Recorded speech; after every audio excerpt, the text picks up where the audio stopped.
सीतानाथ समारंभां रामानंद आचार्य मध्यमाम् अस्मदाचार्य परंतां वंदे गुरु परंपराम्। जय श्री राम। आज आप खेम जी की कथा सुनेंगे, उनको चरित्राप श्रवण करेंगे। खेम जी जैन बनिया में उनका जन्म हुआ। जैन धर्म अलग हुए,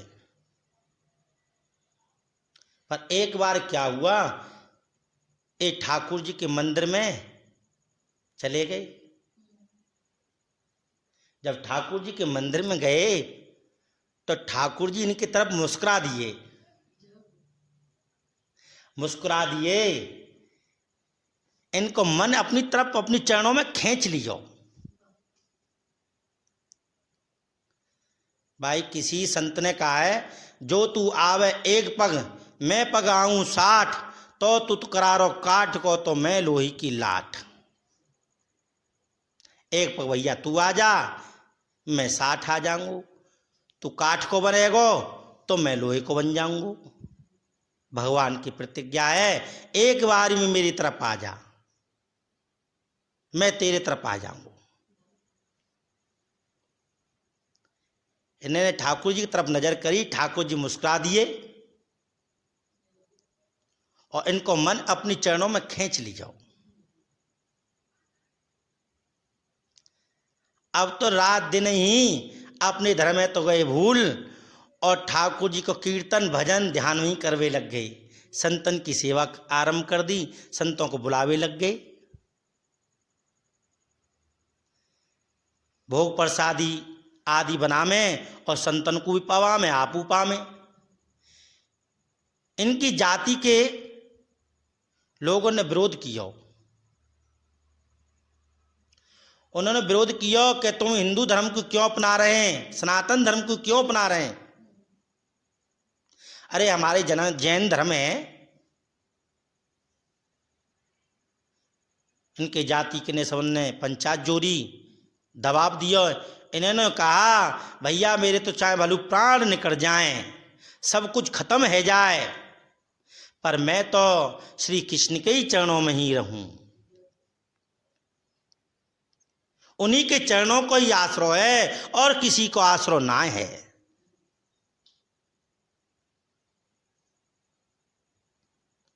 तब सब मिलकर के राजा से शिकायत किए कि ये अपने धर्म को छोड़ करके सनातन धर्म को स्वीकार किए हैं। राजा ने सैनिकों द्वारा उनको बुलवाया गया और राजा से भी यही बात कही कि मैं तो श्री कृष्ण के ही शरणों में रहना चाहूँ, उनकी चरण में ही रहना चाहूँ, उनकी सेवा करना चाहूँ।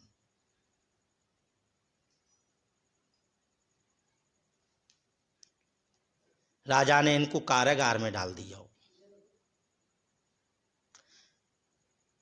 भगवान की कैसी कृपा हुई, कुछ संत पधारे।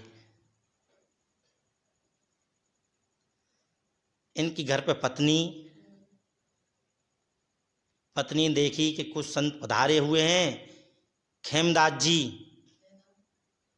यहाँ है ना है, वो कारागार में हैं, संतन की सेवा कैसे की जाए।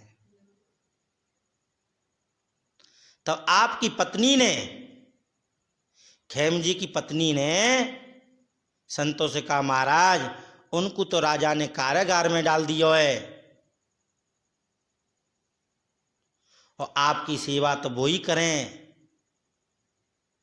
बहुत दुखी हूं मैं। संतन ने ठाकुर जी के जाके सामने और बैठ गए अनशन पे। उनकी पत्नी भी अनशन पे बैठ गई। उन्होंने भी जल अन्न त्याग दिया, संतन ने भी त्याग दिया, उनने भी त्याग दिया, पत्नी ने भी। और कीर्तन भजन भगवान को गान करवे लग गए। आर्त सुरते भगवान को पुकारवे लगे। भगवान को पुकारो आर्त सुरते। जैसे द्रौपदी ने भगवान को पुकारो, हे कृष्ण द्वारकावासी क्वासी क्वासी महाभुजे कौरवे प्रभूता माम किम न पश्य केशवः।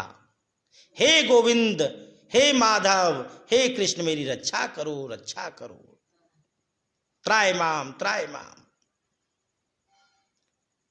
ऐसी इनकी पत्नी ने और संतन ने ठाकुर जी से पुकार करी। ठाकुर जी कैसे ना रिझेंगे। केशव केशव कूकिए, कूकिए आसार, रात दिवस के कूकते कबू तो सुने पुकार। जरूर सुनेगा जब उसको आप पुकारोगे तो। राम नाम रटते रहो जब लगट में प्राण, कबो तो दीन दयाल की कोई बनक पड़ेगी कान। जब आप उनको पुकारते रहोगे तो उनके कान में आवाज जरूर जाएगी। ठाकुर जी के कान में आवाज गई। ठाकुर जी ने अपने भक्तों की पुकार सुनी। खेम जी की हथकड़ी, पामन बेड़ी, ताले आदि सब टूट गए। पहरेदार सब सो गए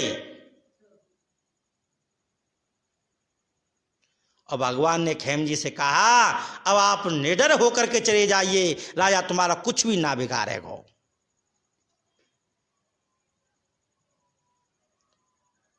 खेम जी तुरंत ही जल्दी जल्दी उनने भगवान से सुनी के संत पधारे हैं, संतन के दर्शन करवे काजें और जल्दी जल्दी चल दिए।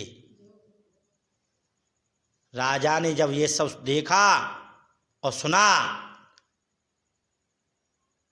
अचंभित हो गया। जाकर के उन्होंने खेम जी ने संतों से दंडवत प्रणाम करे, उनके लिए प्रसाद आदि सब बनवाए, उनको पवाए, उनके चरण पकड़ लिए संतन के।